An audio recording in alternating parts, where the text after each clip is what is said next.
Surya miss பண்ணிட்டாரு. So Surya இந்த இடத்துல இருந்தால் அந்த அளவுக்கு ஆப்டா இருக்குமான்றது மைண்ட்ல இல்லை.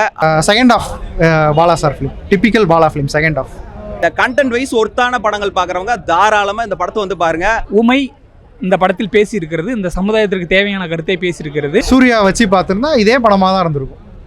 அருண் விஜயோட தங்கம் ரொம்ப நல்லா பண்ணுறேங்க, சூப்பராக பண்ணுறேன், அழுகையாக வருது சார் படம், ரொம்ப நல்லா பண்ணுறேன்.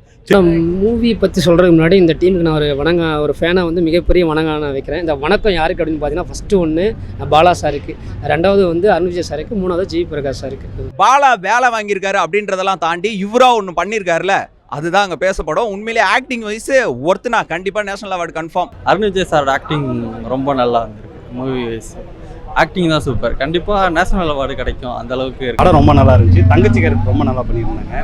அருண் விஜய் சார் சூப்பராக பண்ணியிருந்தாரு. பாலா சார் படம் ஒவ்வொரு படமும் ஒவ்வொரு விதம், இது ரொம்ப நல்லா இருக்கு. இவர் வந்து ஒரு வித்தியாசமான கேரக்டர், அதை லீக் பண்ணா கொஞ்சம் சஸ்பென்ஸ் உடஞ்சிரும்.